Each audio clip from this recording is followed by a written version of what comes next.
Moi, je m'appelle Vincent Soulet. J'ai été producteur exécutif de Matinale Radio pendant plus de 22 ans. Donc, j'ai fait donc 22 ans de réveil à 4 heures du matin. Ça se voit pas trop parce qu'il y a des très bonnes crèmes hydratantes maintenant pour le visage. J'ai bossé dans des radios comme RTL2, RFM, Énergie, Chérie FM, Rire et Chanson.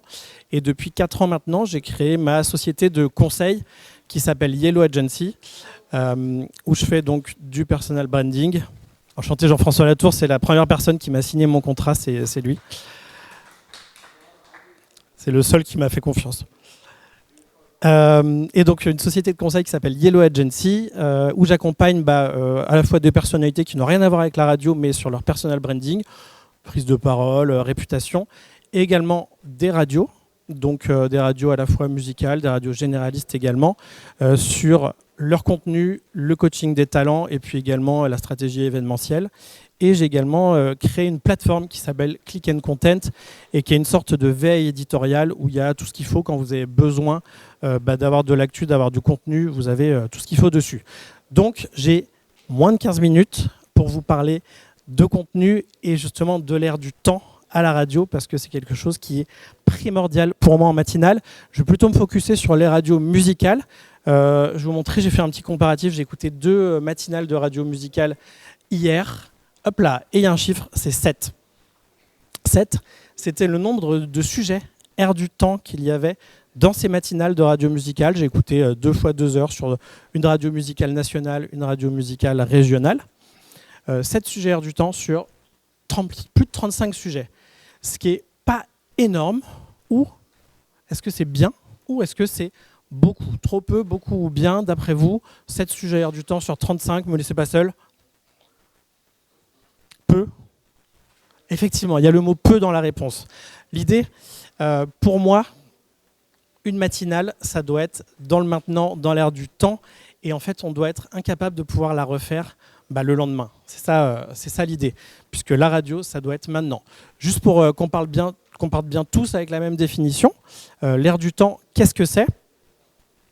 J'ai demandé à quelqu'un que nous sommes 54% à utiliser en France, évidemment mon ami ChatGPT, qui pour lui, sa définition, et qui pour le coup pas trop mal, l'air du temps c'est la météo intérieure d'une époque, ce que les gens ont dans la tête, dans le ventre et sur le bout de la langue. Moi la météo je la regarde tous les matins, et tous les matins elle change. L'air du temps, il change aussi tous les matins, et l'émission elle doit s'adapter à ce changement. En fait, dans votre émission, vous donnez le tempo de la journée aux auditeurs. Vous devez avoir tous les sujets dont vous allez pouvoir parler, dont vos auditeurs vont pouvoir parler avec leurs amis, leurs collègues, leurs familles. Et en fait, tous les matins, moi, quand je vais au bureau, on change de sujet. On n'a pas toujours les mêmes discussions, hormis sur les problèmes de transport à Paris. Mais sinon, on change tous les jours. Moi, par exemple, quand je produisais des matinales, j'en ai produit pendant 22 ans, la première question que je me posais après chaque émission, c'est quand est-ce qu'on mange déjà ? Mais la deuxième, c'était est-ce que je peux refaire la même émission demain ? Si la réponse était oui, c'était un problème, c'est que l'émission n'était pas bonne. Ça arrive, c'est le problème d'une quotidienne, ça arrive. Quand il y en a plus de 200, 250 par an, toutes les émissions ne sont pas révolutionnaires. En revanche, quand je me disais non, celle-ci, je pourrais incapable de la refaire demain, c'est que c'était une bonne émission parce qu'elle était unique. Et dans un an, dans un mois, dans une semaine, ou même le lendemain, je ne pouvais pas la refaire. Et c'était ça qui était vraiment la clé pour réussir sa matinale. C'est que notre vie, en fait, nous, elle n'est pas dans le passé, elle n'est pas dans le futur, elle est dans l'instant présent, elle est dans le maintenant. Et c'est l'air du temps qui va être primordial pour gagner et puis pour toucher votre audience. Je parle un peu vite parce que Nicolas l'a dit, j'ai 48 000 slides. Donc, j'ai écouté 2 radios hier. Et je les ai aussi écoutées il y a un mois. Gros travail de préparation. Donc Radio A qui est une radio nationale musicale et Radio B qui est une radio musicale régionale. Ce sont des vraies radios qui existent, elles ont souhaité rester anonymes, mais elles existent vraiment. Mon objectif c'était de voir un peu quels étaient les petits sujets air du temps. On va faire un mini-jeu très rapide. Je vais vous montrer 5 sujets. Vous allez me dire si c'est des sujets qu'on aurait pu faire hier, il y a un mois ou n'importe quand. Je vous montre. Premier sujet, les galères de colocation. Est-ce qu'on aurait pu le faire hier ? Est-ce qu'on aurait pu le faire n'importe quand ou il y a un mois ? N'importe quand ? Yes. Les personnes étranges dans votre famille. N'importe quand, hier, il y a un mois. N'importe quand, exactement. Les chiens préférés des Français en 2025. Hier, n'importe quand, un mois. Allez, il y a un mois, on était en début 2026. On pouvait faire un peu les bilans de 2025. Ça peut rentrer dans il y a un mois. Elvis Presley était en fait blond. Est-ce qu'on aurait pu le faire hier, n'importe quand, il y a 40 ans ou il y a un mois? Non, c'est pas une info qui est sortie. Non. Donc à peu près n'importe quand aussi. Et Danny Boone qui va tourner sa première série Netflix qui s'appelle Johnny B. Loot. Ça, c'est sorti hier ou il y a un mois, où on peut le faire n'importe quand. Pour le coup, c'est sorti cette semaine. En gros, plus de la moitié des sujets, sur ces 5 sujets, on pouvait les faire n'importe quoi. N'importe quand, pardon. Ou n'importe quoi aussi, dans l'absolu. Plus de détails. Hop là. Marche plus la télécommande. Ah voilà, ça y est. Plus de détails. Il y a eu tous ces sujets sur la radio, voilà, l'espérance de vie qui augmente, les soirées ont fait des trucs improbables, etc. Je ne vais pas tous vous les détailler. Radio régionale était un peu plus dans l'air du temps, avec des sujets qui sont un peu plus dans le concret. Le mouchoir de Pierre Ninet, c'est sorti cette semaine. Les matchs des Bleus avant le mondial de foot, c'est sorti aussi cette semaine. Mais en gros, j'ai fait, encore une fois, hein, je ne juge pas la forme, là plus le fond de pourquoi on a choisi le sujet. Sur les 4 heures d'émission que j'ai écoutées, 80% des sujets auraient pu être préparés il y a des semaines. Et pour moi, c'est un problème. Pour moi, ce n'est pas comme ça qu'on va réussir une matinale et ce n'est pas comme ça qu'on va s'ancrer dans les conversations de nos auditeurs. Pour moi, la radio, c'est le média de l'instantané, de la simplicité. Une personne, un micro, un récepteur, et c'est parti. Pourquoi ils le font? Parce qu'ils se disent qu'il faut faire comme ça. Parce que pendant des années, on a fait comme ça. Parfois par facilité, parce qu'ils ne sont pas assez nombreux, parfois parce qu'on ne leur demande pas forcément, ça dépend vraiment des gens. Et il y en a aussi qui le font très bien, évidemment. Imaginons au réveil, pour savoir ce dont il faut parler aujourd'hui. Est-ce que vous préférez aller chez votre dentiste, chez votre médecin, où il y a des vieux magazines People d'il y a 2-3 mois, ou chez le coiffeur? Ou est-ce que vous préférez aller dans votre petit café avec le journal frais du matin avec les infos? Deuxième option? Ouais. Moi, je ne parle pas trop des trucs d'il y a 2-3 mois. C'est ça l'idée. En fait, quand je suis en radio, je n'ai pas envie d'entendre des sujets que j'ai déjà entendus 10 fois, 100 fois. En fait, je n'ai pas envie de rediff, j'ai envie de réactivité. Et l'auditeur doit pouvoir avoir cette réactivité. Évidemment, les généralistes le font très bien. Les musicales le font encore un peu, mais on peut accentuer encore cette ère du temps. Il y a tellement de choses dans l'air du temps qui peut fitter avec les musicales. Alors évidemment, on ne va pas parler des guerres, on ne va pas parler de religion. Ce n'est pas le but d'une musicale. Nous, on va parler de divertissement. Et il y a des tonnes de pop culture qui peuvent fonctionner, des tonnes de sujets pour pop culture qui peuvent fonctionner. Donc il y a 3 leviers rapidement pour l'air du temps. Contenu, talent, événementiel. Donc les contenus, on a dit, on évite les infos lourdes. En revanche, on peut aller sur la pop culture. 2-3 exemples qu'il y avait cette semaine. Vous avez beaucoup de sport, la Coupe de France. Marseille a enfin gagné un match. Ça arrive de temps en temps. Les JO, c'est les premiers JO d'après Paris qui ouvrent vendredi.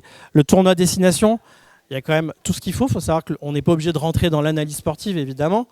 Mais en revanche, le sport est un vecteur de réaction sur les digital, sur les réseaux sociaux. Et c'est encore une des plus grosses audiences télé. Dans le divertissement, vous avez la finale de la Starac aussi, samedi soir, Ambre contre Léa. Vous avez Danser avec les stars. Si je prends aujourd'hui, par exemple, hop là, c'était la création de Facebook en 2004. Pareil, on peut faire des sujets qui sont en lien avec ça. Hop, on a également 2 grosses bandes annonces de gros films qui vont sortir cette année, qui ont été diffusés cette semaine. Le Diable s'habille en Prada 2, le film sur Michael Jackson. Je ne vous dis pas qu'il faut tout prendre, ça dépend de votre cible. Mais en revanche, il y a vraiment de quoi faire et on n'a pas besoin de recycler. J'entends encore des matinales de musicales qui recyclent leurs sujets d'il y a 5 ans, 6 ans, 10 ans. Il y a une question qu'on m'a souvent posée en 22 ans. Comment on trouve les bons sujets? Déjà, il faut toujours savoir à qui on s'adresse. On évite le je m'adresse à tout le monde, parce que s'adresser à tout le monde, on le sait, c'est s'adresser à n'importe qui. Et surtout, l'idée, c'est quand même s'il y a moins de gens qu'avant qui écoutent la radio, il y a quand même une niche, une cible à trouver. Donc l'idée, c'est de savoir ce que son auditeur consomme. Comme un entraîneur de foot, en fait, on s'adapte, on connaît sa cible et vraiment, on l'étudie. Vous bossez sur Nostalgie, vous ne savez pas qu'il y a du Prince et du Bowie dans la BO de Stranger Things, c'est un problème. Vous bossez sur Énergie, vous pensez que BTS c'est la formation du studio École de France, c'est un problème. Vous bossez sur Sky, vous ne savez pas qui est la boss lady, c'est un problème. L'idée c'est vraiment, vraiment d'être curieux de tout et de connaître. Ce que je faisais moi au tout début, quand je ne connaissais pas encore assez les auditeurs, j'ai bossé sur Chéri FM, je ne suis pas trop la cible à la base, qui était plutôt féminine. Je suis arrivé là-bas, j'avais 28 ans. Chéri FM, la cible c'était plutôt une femme qui avait entre 35 et 49. En fait, on avait créé un profil sur les réseaux sociaux où on imaginait cette femme, cette auditrice de Chéri FM, et on suivait en fait tout ce qu'elle suivait également. Et en fait, grâce à l'algorithme, grâce à toutes les données, on avait plein d'infos sur ce qu'elle consommait. Et ça fonctionnait bien. Je ne dis pas que c'est la vérité. C'est un outil. Autre outil, en fait, il faut mettre beaucoup, beaucoup d'énergie dans la préparation. C'est une matinale, donc forcément, ça demande beaucoup de travail. Moi, donc ça, c'est ce que je fais sur ma plateforme. Mais en gros, j'ai tout un planning prévisionnel qui permet d'anticiper tous les événements et de se dire, OK, une fois par semaine, on va regarder ce qui arrive cette semaine pour pouvoir bosser. Une fois par jour, allez, le mardi, on va regarder qu'est-ce qu'on peut faire le mercredi pour que notre émission soit unique. Moi, c'est comme ça que je bossais avec ce planning prévisionnel. Et quand on est en matinale, ça donne un petit planning comme ça. 6h, 10h, l'émission. 10h, on bosse sur les sujets du lendemain. On rebosse dessus vers 18h pour voir ce qui s'est passé dans la journée. Et pareil, le lendemain à 5h, on rechange encore quelques sujets. En arrivant, et on n'arrive pas à 6h moins 5, on fait une matinade, on a la chance de réveiller des gens. Je trouve ça assez fou qu'on arrive encore, que je vois encore des matinales qui arrivent encore à 6h moins 2. Non, ça demande du travail en fait, on ne va pas gagner comme ça. Ensuite justement, les talents, ça leur demande du travail. On est dans 2026, la personnalité est hyper importante. Il faut que vous deveniez un réflexe. Quand vous êtes un talent qui est à l'antenne du matinal, il faut que vous deveniez un réflexe pour vos auditeurs. Donc ça, il faut comprendre l'époque. Je vais citer les exemples classiques, mais Hanouna, Léa Salamé, Pascal Praud, Bruno sur Fun, ils ont compris l'époque. C'est des battleurs, ils nous donnent envie de revenir. Alors oui, c'est clivant, mais en fait, aujourd'hui, on est dans une société qui est clivante. Je prends même l'after-foot avec Daniel Riolo et Gilbert Bribois. Moi, je les écoute tous les soirs parce que je me dis, mince, il va me manquer un truc si je ne les écoute pas. Moi, je préfère qu'on m'agace plutôt qu'on m'ennuie. Et c'est vraiment le truc où on a besoin d'arrêter les personnalités lisses. On a besoin de se dire, OK, il faut du caractère, c'est ce qui fonctionne le plus. Donc, on y va. Donc, vos animateurs, ils doivent vivre. Ils ne doivent pas passer 15 heures par jour à la radio pour préparer leur émission. Ils ne doivent pas s'enfermer dans leur grotte chez eux dès que l'émission est terminée. Ils doivent avoir du temps libre pour avoir des histoires à raconter, pour s'informer, pour se divertir. Et l'idée, c'est qu'il faut qu'ils vivent et qu'ils comprennent la vie de leurs auditeurs. On sait qui sont nos auditeurs, mais ça ne suffit pas, il faut aussi les comprendre. Et ça, pour le coup, on a quand même beaucoup d'outils pour échanger avec eux, pour interagir avec eux. Dernier levier, je termine presque à l'heure. Les événements, l'idée c'est de rebondir sur ce qui est puissant, sur ce qui est positif et ce qui fait l'actualité. Pourquoi ? Parce que ça va ancrer votre marque encore une fois dans l'air du temps. RMC le fait régulièrement avec l'expérience RMC sur les matchs de foot où on est en VIP dans le stade, on va ensuite assister à l'émission, on rebondit bien. On l'a vu pas mal sur LinkedIn notamment il y a quelques semaines, le groupe Global en Angleterre qui a créé la radio spéciale Stranger Things qui était incroyable. Ils avaient repris des jingles des années 80, ils avaient des animateurs, des infos, des pubs des années 80, la musique des années 80, même la petite camionnette qui circulait dans les rues de Londres, je l'ai vu, c'était ouf. Et là, on rebondit, alors oui c'est un partenariat, mais on rebondit en tout cas sur l'événement et on est dans l'air du temps et on se focus sur ce qui fonctionne et on rebondit sur ce qui fonctionne. Il y a quelques semaines, on aurait pu faire Emily in Paris sur la saison 5, le fameux loup d'Intermarché, on en a bouffé, mais il y avait des choses à faire dessus. Burger King a rebondi dessus avec des pubs sympas. Il y a toujours plein de trucs à faire. Et en fait, l'idée, c'est qu'avec le planning prévisionnel, vous pouvez anticiper, vous pouvez brainstormer et vous pouvez créer du contenu autour de l'événement et profiter de l'image de cet événement. Prochaine semaine, il y a des gros films qui sortent, il y a l'album de Bruno Mars, il y a Les Enfoirés. Encore une fois, ça dépend de votre cible, mais il y a toujours des choses à faire. Donc, hop là. Je crois que j'ai cassé. Ah non, voilà. Donc pour résumer, 3 leviers pour être dans l'air du temps. Les contenus frais à éditorialiser en fonction de votre cible. Encore une fois, c'est hyper important de toujours savoir à qui on s'adresse. Hop là, qui sont là. Voilà. Les talents, engagés, curieux de tout, et qui savent écouter et qui savent comprendre l'air du temps et leur cible. Et donc les événements, l'idée c'est vraiment de rebondir sur ce qui fait l'actualité pour que ça ancre votre marque, encore une fois, dans l'époque et que vous ayez des retours positifs. Alors ça peut paraître du bon sens, mais encore une fois, si on revient au tout début de la conférence, 80% des sujets auraient pu être préparés il y a des semaines. Donc oui, c'est du bon sens, mais il faut le faire. Et en gros, il y a 5 mots pour résumer tout ça, hein. Réactivité, authenticité, divertissement, on est sur une radio musicale, immersion dans la vie de l'auditeur et surtout obsession de toujours se dire je me mets à la place de nos auditeurs et je fais en sorte de les toucher le plus possible. Et en fait, ces 5 mots, ils forment le mot radio. Et c'est ça l'idée. Il faut qu'on fasse de la radio.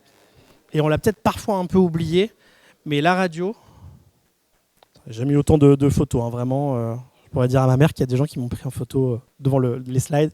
Mais l'idée, c'est vraiment de se dire que la radio, c'est maintenant qu'on l'a fait.